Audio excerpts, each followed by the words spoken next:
2024-25 സാമ്പത്തിക വർഷത്തെ ബജറ്റിന്മേലുള്ള പൊതുചർച്ചയിൽ Roji M John ധനമന്ത്രിയുടെ പിടിപ്പുകേട് തുറന്നു കാട്ടുകയായിരുന്നു. കേന്ദ്ര സർക്കാർ ഒന്നും തരുന്നില്ല എന്ന് പറഞ്ഞുകൊണ്ടിരുന്ന ധനമന്ത്രിയെ കണക്കുകൾ പറഞ്ഞുകൊണ്ട് വെള്ളം കുടിപ്പിക്കുകയായിരുന്നു റോജി. ഒടുവിൽ റോജിയെ തടയാൻ ഇടതുപക്ഷ MLA-മാർ ഒന്നടങ്കം ഇറങ്ങുകയായിരുന്നു. പക്ഷേ റോജി അതിലൊന്നും വീണില്ല. പറയേണ്ടത് 99 എണ്ണത്തിന്റെയും മുഖത്ത് നോക്കി പറഞ്ഞുകൊണ്ടാണ് റോജി തന്റെ പ്രസംഗം അവസാനിപ്പിച്ചത്. ശ്രീ റോജി എം ജോൺ, അങ്ങേക്ക് 8 മിനിറ്റ് ഉണ്ട്. സർ, ഞാൻ ഈ ബഡ്ജറ്റിനെ എതിർക്കുകയാണ്. ഈ ബഹുമാന്യനായ ഗുരുവായൂർ അംഗത്തിൻ്റെ പ്രസംഗം പോലെ തന്നെയായിരുന്നു ധനകാര്യമന്ത്രിയുടെ ബഡ്ജറ്റ് അവതരണം. ബഡ്ജറ്റിൽ പറയേണ്ടതൊന്നും അദ്ദേഹം ഈ ചർച്ചയിൽ ഗുരുവായൂർ അംഗം പറഞ്ഞില്ല. അതുപോലെ തന്നെയായിരുന്നു ബഹുമാനപ്പെട്ട ധനകാര്യമന്ത്രിയും. ഒരു ബഡ്ജറ്റിൽ സാധാരണ നിലയിൽ ഒരു സംസ്ഥാനം എന്താണോ ധനകാര്യമന്ത്രിയിൽ നിന്ന് പ്രതീക്ഷിക്കുന്നത് അതൊന്നും ഉണ്ടായില്ല. മറിച്ച് കേവലം രാഷ്ട്രീയ പ്രസംഗം, രാഷ്ട്രീയ വിമർശനം മാത്രമായി ഈ ബഡ്ജറ്റിനെ മാറ്റിയേ എന്നുള്ളത് വളരെ പരിതാപകരമായ സാഹചര്യമായിരുന്നു. സർ ഇവിടെ ഞാൻ ബഡ്ജറ്റിനെ കുറിച്ച് കൃത്യമായിട്ട് ഫിനാൻസ് പറയാം. ഒന്ന് കേട്ടോളൂ. കാരണം ഇവിടെ നിന്ന് പറയുന്ന ഈ 57,000-ന്റെ ക്യാപ്സൂൾ കൂടി കഴിച്ചുകൊണ്ടിരിക്കുകയാണല്ലോ എല്ലാവരും.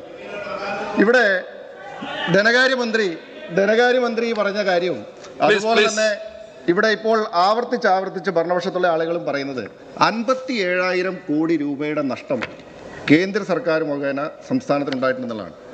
ഇതിൻ്റെ കണക്ക് എന്താണ് എന്ന്, ഇതിൻ്റെ കണക്കും ഇതിൻ്റെ വിഭജനം എന്താണെന്ന് അറിയാൻ വേണ്ടി ഞങ്ങൾ ആവർത്തിച്ച് ചോദിച്ചിട്ടുണ്ട്. കൃത്യമായ മറുപടി അടിയന്തര പ്രമേയത്തിൽ ഞങ്ങൾ ചോദിച്ചു. ഇവിടെ ഒന്നും പറഞ്ഞിട്ടില്ല. പക്ഷേ ബഹുമാനപ്പെട്ട ധനകാര്യമന്ത്രി കേന്ദ്ര ധനകാര്യമന്ത്രിക്ക് അയച്ചിട്ടുള്ളൊരു കത്തുണ്ട്. ആ കത്തിൽ പറയുന്നത് പ്രകാരം അദ്ദേഹം പറഞ്ഞിരിക്കുന്നത് മൊത്തം കിട്ടാനുള്ളത് 32,000 കോടി രൂപ കിട്ടാനുണ്ടെന്നാണ് ശ്രീ KN ബാലഗോപാൽ കേന്ദ്ര ധനകാര്യമന്ത്രിക്ക് അയച്ച കത്തിൽ പറഞ്ഞിരിക്കുന്നത്. ആ 32,000 കോടിയുടെ കണക്ക് ഞങ്ങളെടുത്ത് പരിശോധിച്ചു. അദ്ദേഹത്തിൻ്റെ തന്നെ കണക്കുകളാണ്. ആ കണക്ക് പരിശോധിച്ചതിനകത്ത് റവന്യൂ ഡെഫിസിറ്റ് ഗ്രാൻഡ് 8,400 കോടി. ഇതിനു മുമ്പും ഇതേ സഭയിൽ തന്നെ ഞാൻ പറഞ്ഞിട്ടുള്ളതാണ്. എന്നാലും ഇത് മനസ്സിലാക്കില്ല എന്ന് നിർബന്ധമുള്ള ആളുകൾ ഇവിടെ ഉള്ളതുകൊണ്ട് ഒന്നുകൂടി ഒന്ന് പറയാം.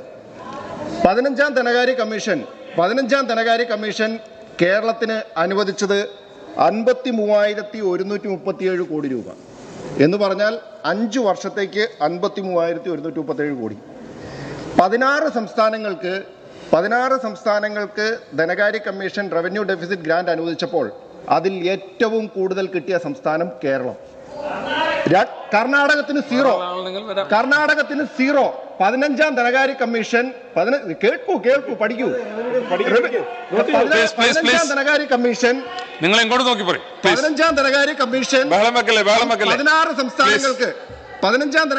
കമ്മീഷൻ 16 സംസ്ഥാനങ്ങൾക്ക് റവന്യൂ ഡെഫിസിറ്റ് ഗ്രാന്റ് അനുവദിച്ചപ്പോൾ അതിൽ ഏറ്റവും കൂടുതൽ കിട്ടിയ സംസ്ഥാനം കേരളം. കർണാടകത്തിന് 0. കർണാടകത്തിന് കൊടുത്തിട്ടില്ല. ഇനി ഒരു കാര്യം കൂടി പറയാം. ഇനി അതിന്റെ കണക്ക് എങ്ങനെ 8,400 കോടിയുടെ കണക്ക് എങ്ങനെയാണ്? 5 വർഷത്തേക്ക് അനുവദിക്കുന്ന തുകയാണ്.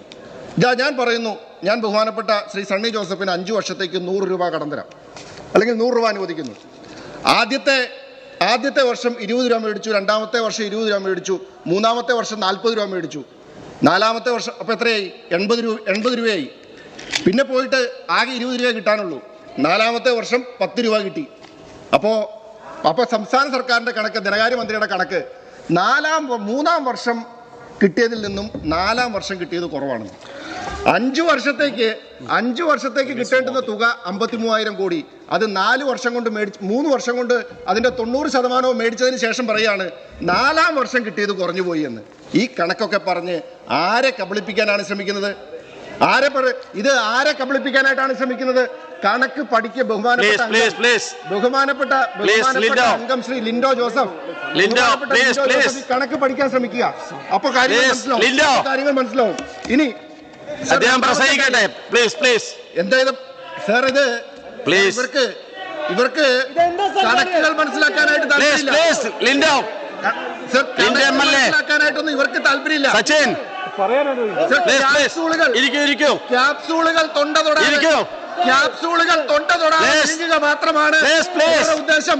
അല്ലാണ്ട് കണക്കുകൾ പഠിക്കാനായിട്ട് ഇവർക്കാർക്ക് താല്പര്യമില്ല. ഞാൻ പറയുന്ന കണക്ക്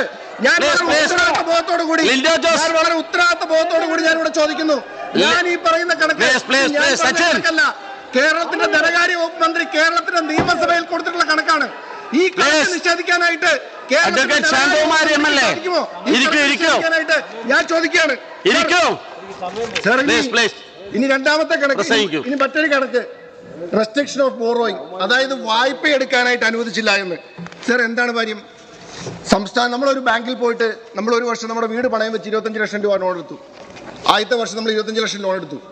രണ്ടാമത്തെ വർഷം നമ്മൾ ബാങ്കിൽ പോയിട്ട് പറയാണ്, എനിക്ക് എൻ്റെ വീട്ടിൽ താഴത്തെ നിലയിൽ നിന്ന് മുകളിലേക്ക് ലിഫ്റ്റ് വയ്ക്കാനായിട്ടൊരു ചിലവുണ്ട്, എനിക്ക് സ്വിമ്മിംഗ് പൂൾ പണിയണം, എനിക്ക് അവിടെ കാലിത്തൊഴുത്ത് പണിയണം, അവിടെ AC വെക്കണം, അവിടെ കൂടുതൽ വാഹനം മേടിക്കണം. അപ്പോൾ അടുത്ത വർഷവും വീണ്ടും ഒരു 25 ലക്ഷം വായ്പ എടുക്കണം എന്ന് പറഞ്ഞു. അപ്പോൾ ബാങ്ക് നോക്കിയിട്ട് പറഞ്ഞു, നിങ്ങൾക്ക് 25 ലക്ഷം വായ്പ അനുവദിച്ചു, നിങ്ങൾക്ക് അനുവദിക്കാവുന്ന നിങ്ങൾക്ക് പരമാവധി അനുവദിച്ചു, നിങ്ങൾക്ക് കൂടുതലായിട്ട് ഇനി അനുവദിക്കാൻ നിർവാഹമില്ല എന്ന് പറഞ്ഞു. അപ്പോൾ എന്തായി?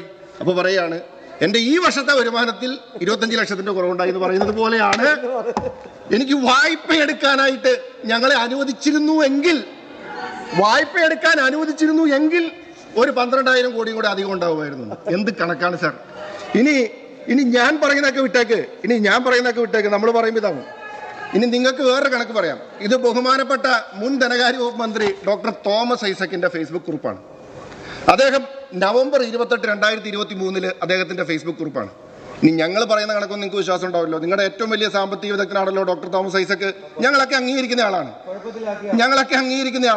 ഞങ്ങളൊക്കെ അദ്ദേഹത്തിന്റെ പ്രസംഗങ്ങൾ കേട്ടിരുന്നുണ്ട്. അദ്ദേഹത്തിന്റെ ഫേസ്ബുക്ക് കുറിപ്പിൽ അദ്ദേഹം വിശദമായിട്ട് പറഞ്ഞിരിക്കുന്നു കേന്ദ്രത്തിൽ നിന്ന് കിട്ടാനുള്ള കണക്ക്. അദ്ദേഹം പറഞ്ഞിരിക്കുന്ന കണക്കുകൾ പെൻഷൻ കുടിശ്ശിക, UGC ശമ്പള കുടിശ്ശിക, ഗ്രാമവികസന ഗ്രാന്റ്, ഭക്ഷ്യസുരക്ഷാ പദ്ധതി എല്ലാം കൂടെ കൂടി ഡോക്ടർ തോമസ് ഐസക്കിന്റെ കണക്കനുസരിച്ച് കേരളത്തിന് കിട്ടാനുള്ള കുടിശ്ശിക എന്ന് പറയുന്നത് 5132 കോടി. അപ്പൊ ബഹുമാനപ്പെട്ട തോമസ് ഐസക്ക് ഈ സംസ്ഥാനം പറയുന്ന നിങ്ങളുടെ ഈ കണക്കൊന്നും 57,000ന്റെ കണക്കൊന്നും അദ്ദേഹം കേട്ടിട്ടില്ലേ? അല്ലെങ്കിൽ ആ കണക്കൊക്കെ കേട്ടിട്ടും ഈ കേവലം 5,000 കോടി രൂപ മാത്രമേ തരാനുള്ളൂ എന്ന് പറയുന്ന തോമസ് ഐസക്ക് കേന്ദ്രത്തിന്റെ ഏജന്റ് ആണോ? നിങ്ങൾ മറുപടി പറയൂ. അദ്ദേഹം പറഞ്ഞ കണക്കാണ്. അപ്പൊ ഈ കണക്കുകൾ. ഇനി മറ്റൊരു കാര്യം കൂടി സർ, ഇവിടെ എല്ലാവരും പറഞ്ഞു കർണാടകം സമരം ചെയ്ത് എന്തിനാണ്?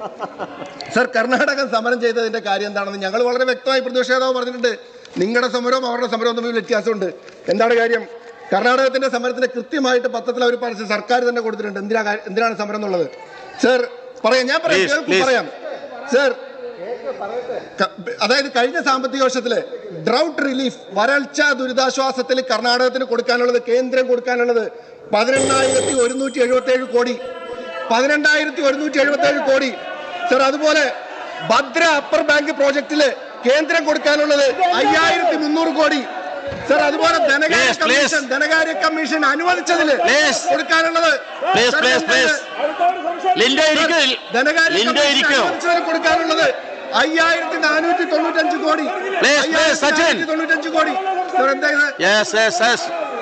ഈ കണക്ക് അനുവദിക്കും? ഞാൻ വെല്ലുവിളിക്കുന്നു സർ. ഞാൻ വളരെ സംസാരിക്കുക.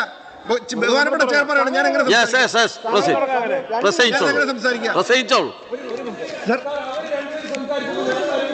പ്ലീസ് പ്രതിപക്ഷ നേതാവ് അംഗീകരിക്കും.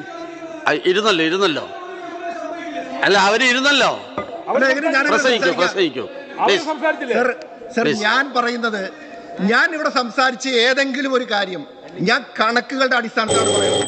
ഇതിനെ കണക്കുകൾ ഉദ്ധരിച്ചുകൊണ്ട് ഞാനിവിടെ ഉദ്ധരിച്ച കണക്ക് ബഹുമാനപ്പെട്ട ധനകാര്യ വകുപ്പ് മന്ത്രി ശ്രീ KN ബാലഗോപാൽ നിയമസഭയിൽ ഞങ്ങൾക്ക് നൽകിയ മറുപടിയുടെ അടിസ്ഥാനത്തിലാണ് ഞാനിവിടെ ഉദ്ധരിച്ച മുൻ ധനകാര്യ വകുപ്പ് മന്ത്രി ഡോക്ടർ തോമസ് ഐസക്കിന്റെ കണക്കാണ് ഞാനിവിടെ ഉദ്ധരിച്ചത്. വേറെ ആരുടെയും കണക്കല്ല.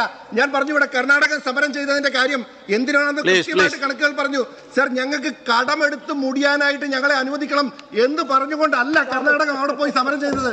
സർ, കർണാടകം അവർക്ക് വരൾച്ച ദുരിതാശ്വാസത്തിന് കിട്ടാനുള്ള കുടിശ്ശിക, ധനകാര്യ കമ്മീഷൻ അനുവദിച്ച തുക അത് കിട്ടാത്തതിനുള്ള സമരം, ബാങ്ക് പ്രോജക്റ്റിൽ കിട്ടാനുള്ള 5,300 കോടി രൂപ അനുവദിക്കണമെന്ന് ആവശ്യപ്പെട്ടുകൊണ്ട് അവർ സമരം നടത്തിയത്.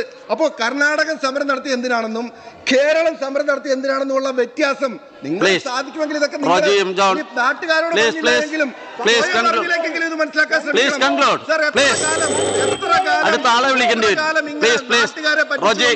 നാട്ടുകാരെ പറ്റിച്ചുകൊണ്ട് താല്പര്യങ്ങൾ ഇല്ലാതാക്കാൻ സാധിക്കും. സർ, ഒറ്റ കാര്യം പറഞ്ഞ് ഞാൻ അവസാനിപ്പിക്കുക. സർ, ഇനി പറഞ്ഞല്ലോ ഈ കാര്യം കേന്ദ്രത്തിൽ പറയണമെന്ന്. സർ, കേന്ദ്രത്തിൽ പറയേണ്ട കാര്യങ്ങൾ ഞങ്ങൾ കേന്ദ്രത്തിൽ പ്രധാനമന്ത്രിയുടെ മുഖത്ത് നോക്കി പറയും. സംസ്ഥാനത്ത് പറയേണ്ട കാര്യങ്ങൾ ഇവിടെ മുഖ്യമന്ത്രിയുടെ മുഖത്ത് നോക്കി പറയും. ഞങ്ങൾക്ക് ഒരു കാര്യം പറയുന്നത് വ്യക്തമായി. ഈ കേന്ദ്രത്തിൽ പറയാനുള്ളത് എന്തുകൊണ്ടാണ് ഇവിടെ പറയേണ്ടതെന്ന് എപ്പോഴും ഇങ്ങനെ ആവർത്തിച്ച് ചോദിച്ചുകൊണ്ട്, കാരണം കേന്ദ്രത്തിന്റെ പ്രതിനിധി ഇവിടെ ഇരിപ്പില്ലല്ലോ. പക്ഷെ ഇപ്പോഴാണ് ഞങ്ങൾക്ക് ഒരു കാര്യം മനസ്സിലായത്.